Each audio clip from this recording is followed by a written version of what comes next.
Olá, amigos, que a paz de Jesus continue nos envolvendo hoje e sempre.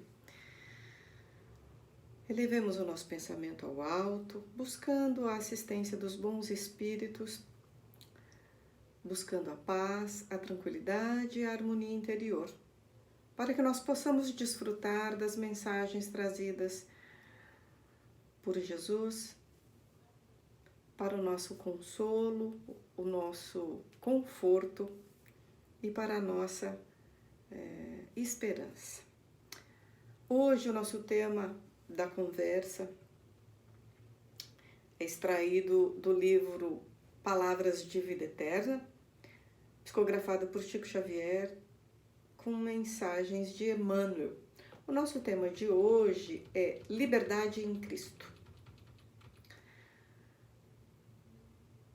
E aqui temos o versículo 1 do capítulo 5 da carta de Paulo aos Gálatas. E Paulo diz assim: estais firmes, pois, na liberdade com que o Cristo nos libertou, e não vos submetais de novo ao jugo da escravidão. E Emmanuel inicia a reflexão. Meditemos na liberdade com que o Cristo nos libertou das algemas da ignorância e da crueldade.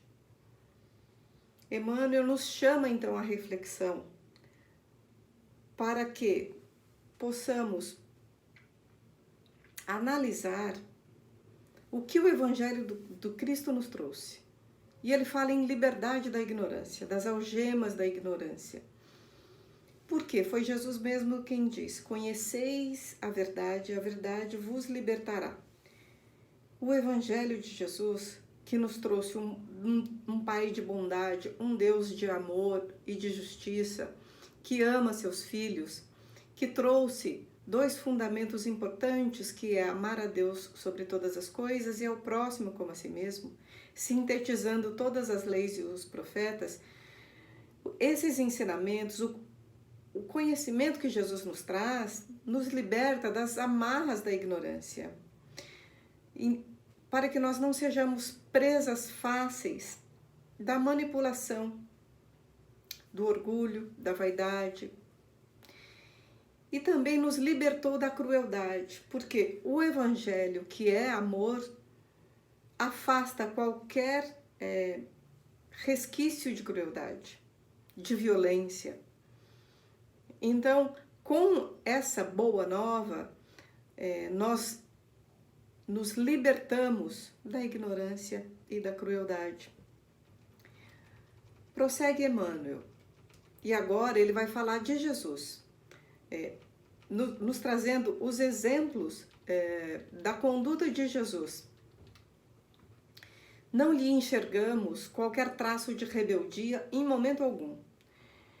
Então, Jesus, durante toda a sua caminhada, jamais demonstrou ou jamais cometeu qualquer ato de rebeldia.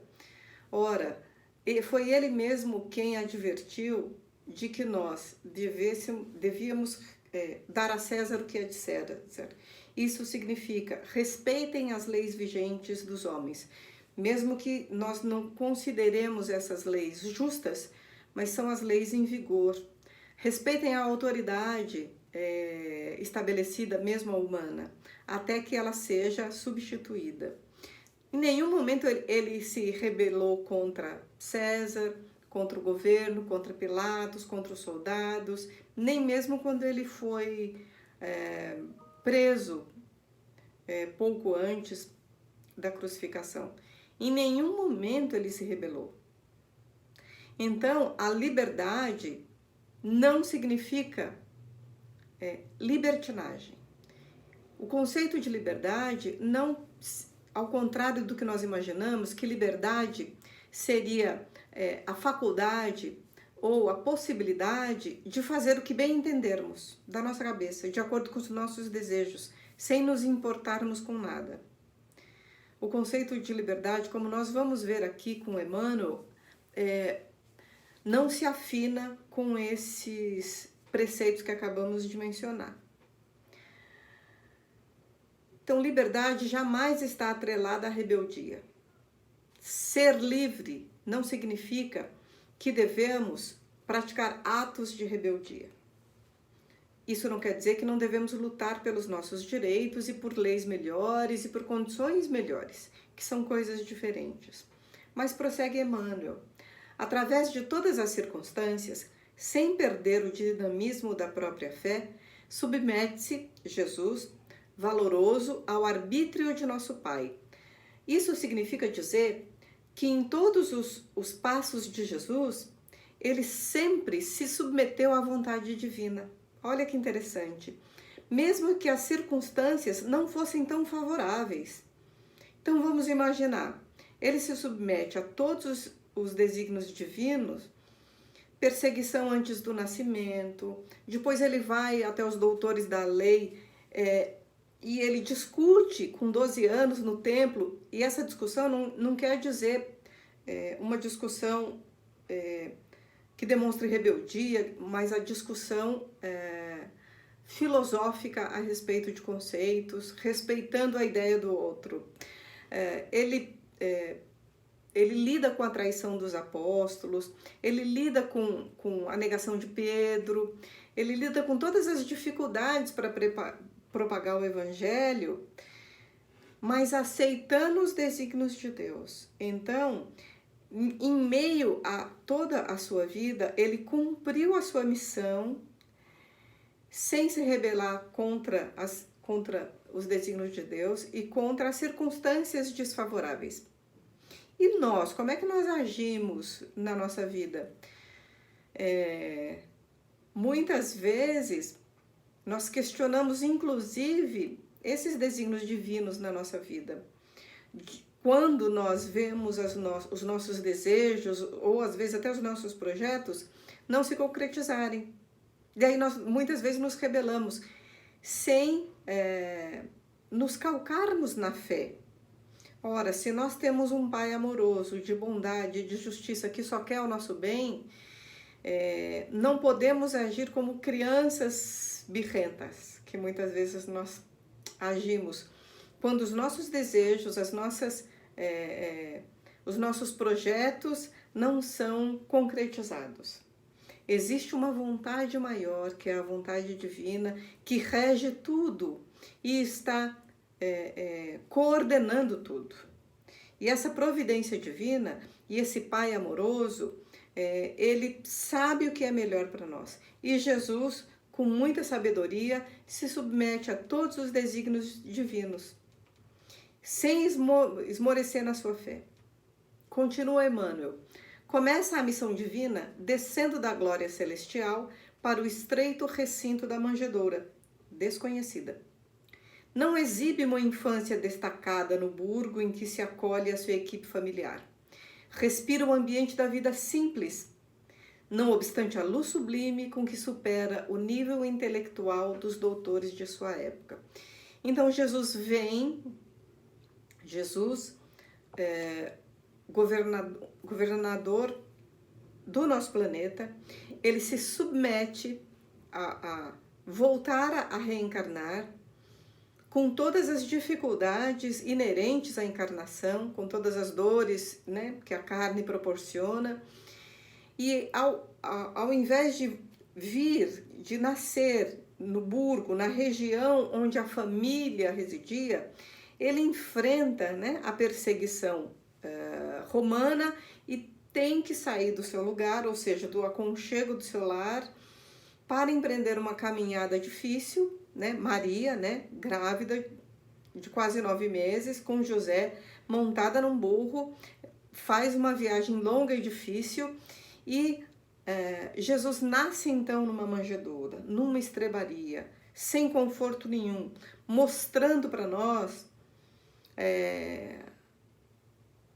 a humildade, né, a simplicidade, que nós não precisamos de tanto assim, e nós estamos experienciando durante essa pandemia, que nós não precisamos de tanta coisa assim, nós não precisamos de tanto consumo, nós não precisamos de tanto enfeite, tanta alfaia, tanto supérfluo que nós imaginávamos que seria necessário. que nós não precisamos de tudo isso. Nós podemos viver uma vida mais simples. E isso não significa que nossa vida não pode ser confortável, muito ao contrário. Ela pode ser simples e com conforto. E Jesus vem, não obstante a luz celestial de que ele é portador, ele vem de uma maneira simples e apagada. Mesmo que essa luz intelectual superasse muitas vezes o conhecimento dos doutores da lei. Então, ele respeita nas suas andanças e na propagação do evangelho, ele respeita a opinião dos doutores da lei e ele manifesta a sua opinião, mas jamais agredindo, jamais desmerecendo, jamais humilhando o outro. Mais uma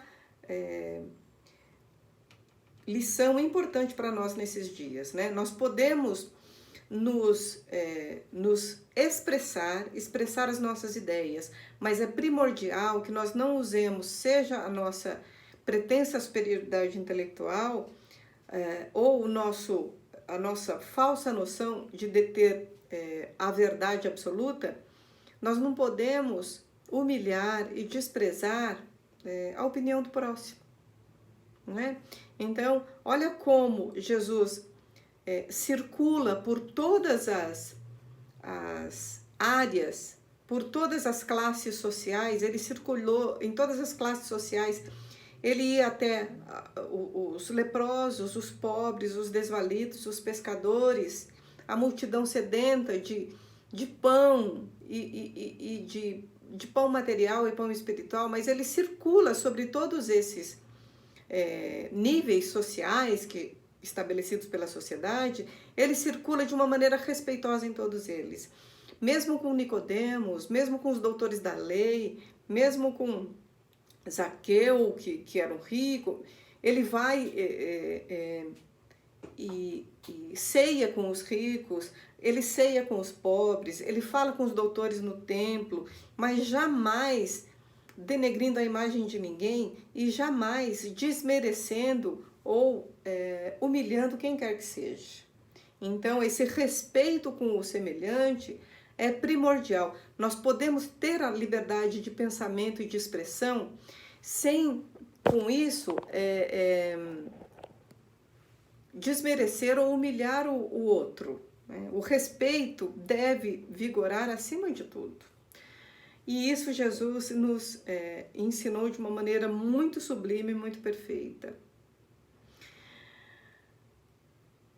Inicia o apostolado da Boa Nova sem constranger as grandes inteligências a lhe aceitarem a doutrina santificante, contentando-se com a adesão de pescadores de existência singela. Aqui é o que nós estávamos comentando. Ele jamais impôs a sua doutrina, o seu conhecimento, a boa nova, a quem quer que seja, nem aos doutores da lei. Ele simplesmente semeou e ele se contenta em que essa adesão se restrinja inicialmente aos pescadores simples. Então ele começa espalhando, ele começa o seu trabalho entre pessoas simples, de corações humildes e simples, que acolheram as suas ideias, sem desmerecer as grandes inteligências ou sem querer impor ao mundo e a quem quer que seja a sua ideia.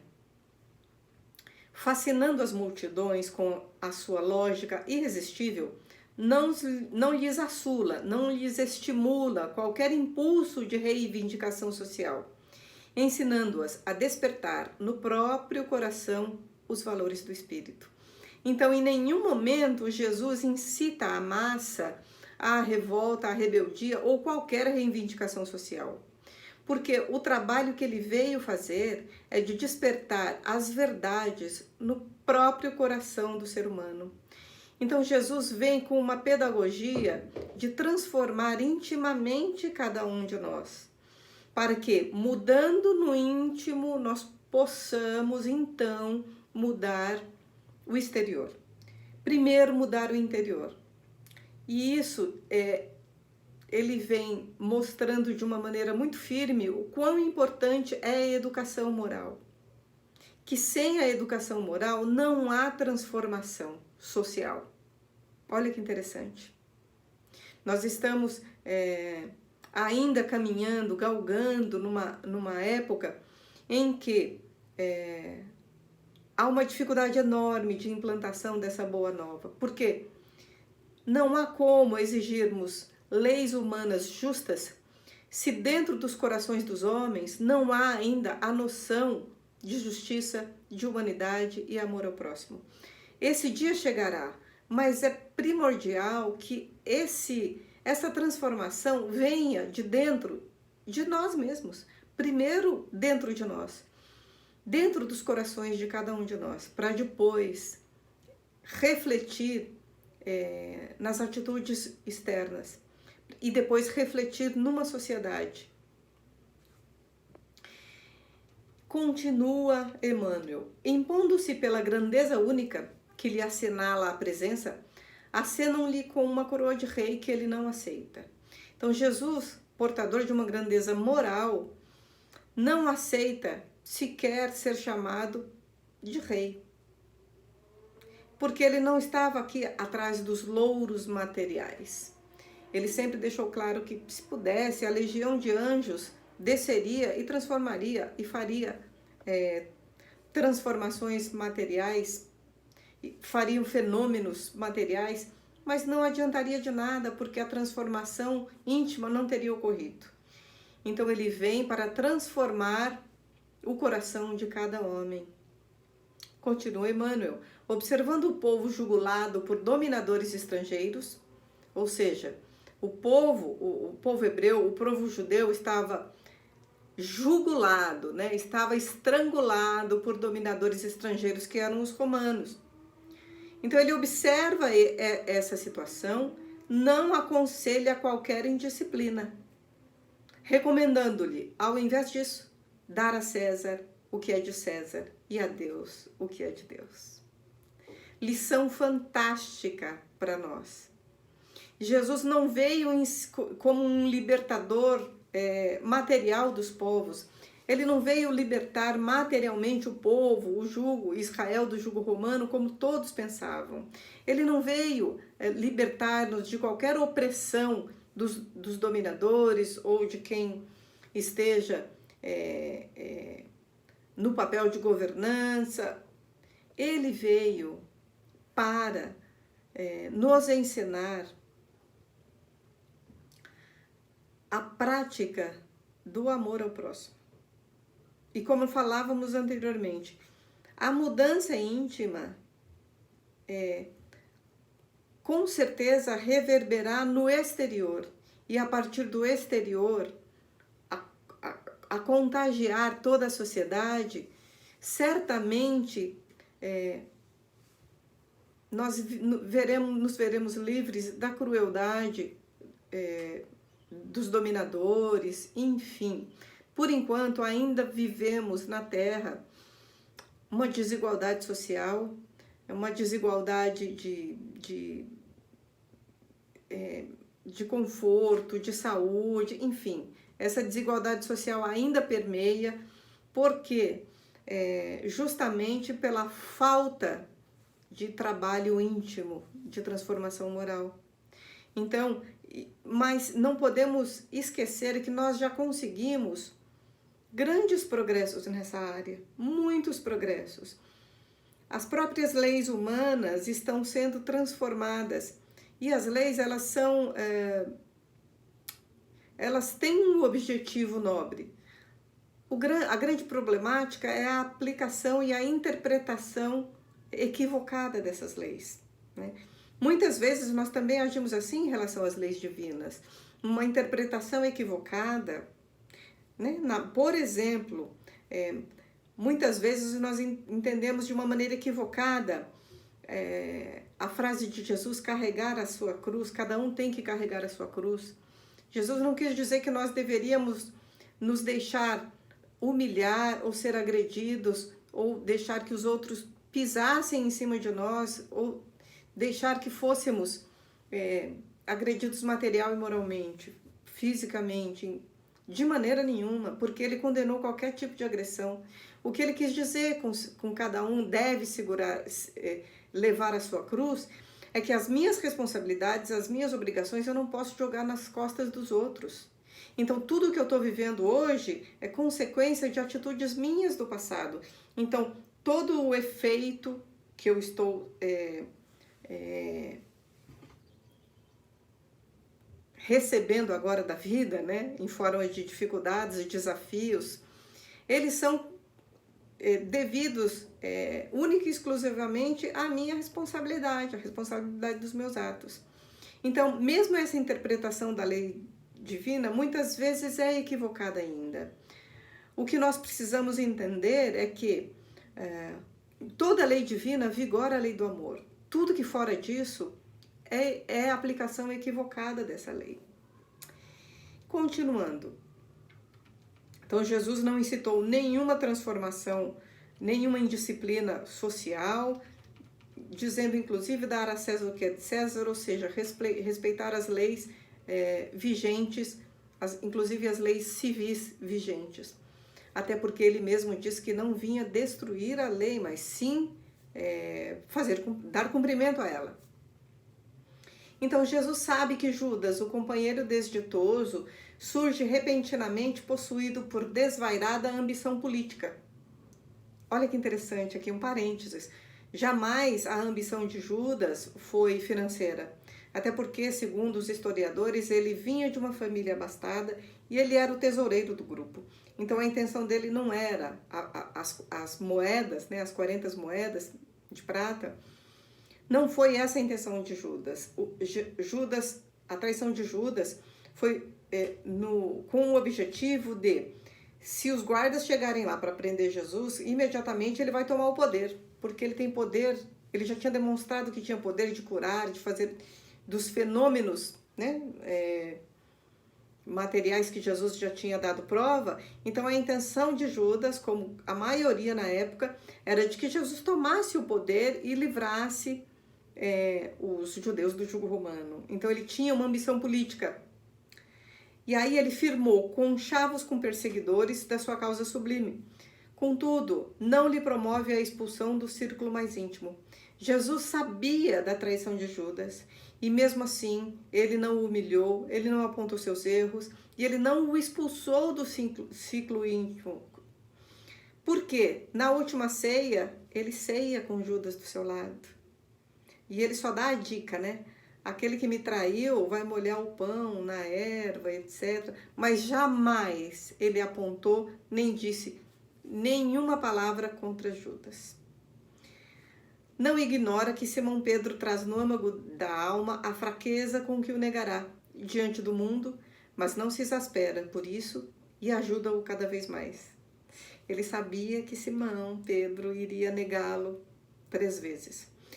Então, isso quer dizer que Jesus sabia da fraqueza dos apóstolos, ele sabia dos defeitos de cada um, mas ele não olhava só os defeitos, ele olhava a potencialidade de cada um. Mais uma lição para nós. Nós temos no nosso círculo íntimo de amigos, de familiares, evidentemente, pessoas com defeitos e qualidades. E muitas vezes nós ressaltamos esses defeitos e esquecemos as qualidades. Jesus não viu o potencial de cada um e procurou desenvolver esse potencial. Quando a gente desenvolve o potencial da qualidade, os defeitos vão se transformando. Os defeitos são forças equivocadas, hábitos equivocados e mal direcionados, que com o tempo eles se transformam em qualidades. Então Jesus auxiliou todos os apóstolos a desenvolver essas qualidades para que seguisse na evolução espiritual e na propagação da Boa Nova. Jesus, ele que limpava leprosos e sarara loucos, que restituíra a visão aos cegos e o movimento aos paralíticos, não se exime à prisão e ao escárnio público, à flagelação e à morte na cruz. Jesus, que tinha todo o poder possível, um poder celeste, ele se submete aos desígnios de Deus. Ele não foge daquilo que ele tinha que vivenciar. Porque toda a prisão, o escárnio público, a flagelação e a morte na cruz tinham um objetivo maior de mostrar de comprovar a vida depois da morte. Reflitamos, pois, que a liberdade, segundo Cristo, não é abuso da faculdade de raciocinar, empreender e fazer, mas sim a felicidade de obedecer a Deus, construindo o bem de todos, ainda mesmo sobre o nosso próprio sacrifício. Porque somente nessa base estamos, enfim, livres para atender aos desígnios do Eterno Pai, sem necessidade de sofrer o escuro domínio das arrasadoras paixões que nos encadeiam o espírito por tempo indeterminado às trevas expiatórias. Então, a liberdade em Cristo significa nos libertar do quê? Das paixões exacerbadas, do orgulho exagerado, das vaidades de uma maneira exagerada, do ódio, do rancor. Então, Jesus nos traz, através do seu evangelho, uma ferramenta para que nós nos despamos dessas amarras. Porque muitas vezes nós estamos escravizados e não estamos percebendo. Por exemplo, a escravidão das mídias sociais.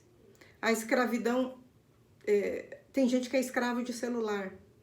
Não fica sem olhar um celular, se sente despido ou desprotegido sem um aparelho celular, sem um computador, sem ver a vida social, a rede social dos outros. Lembrando que tudo nos é lícito, mas nem tudo convém. E lembrando que tudo deve obedecer a um equilíbrio. As ferramentas, a tecnologia é necessária e é muito útil. Mas como é que nós estamos usando essas ferramentas? Assim como a pólvora foi excelente para o desenvolvimento e o progresso da humanidade, mas é utilizada ainda como arma de fogo, nas armas de fogo. Então, como é que nós estamos utilizando as ferramentas que chegam até nós, né?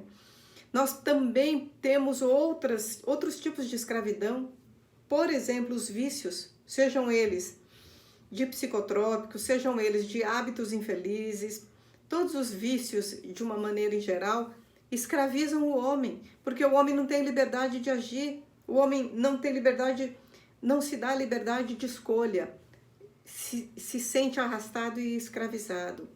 Muitas vezes somos escravos de preconceitos, da ansiedade, da ignorância, do rancor, enfim. Vamos imaginar uma reflexão para a semana. O que é que eu sou escravo do que atualmente? Do que eu preciso me libertar? Então, o Evangelho de Jesus como um todo vem justamente para nos libertar. E Emmanuel coloca de uma maneira muito feliz aqui, de que a liberdade não é agir de acordo com o que eu quero, né? Não é o abuso da faculdade de raciocinar, de empreender e de fazer. A gente imagina que liberdade... liberdade eu posso fazer tudo que eu quiser, tudo que eu quiser.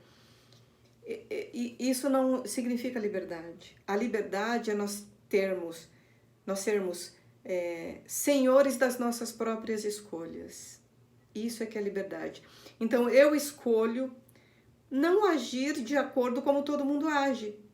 Por exemplo, eu escolho não ser escravo da sociedade que prega uma beleza, uma magreza ou a beleza acima de tudo. Não que a beleza não deva ser buscada, óbvio, né? Mas tudo dentro do equilíbrio. Nós não podemos ser escravos de nada.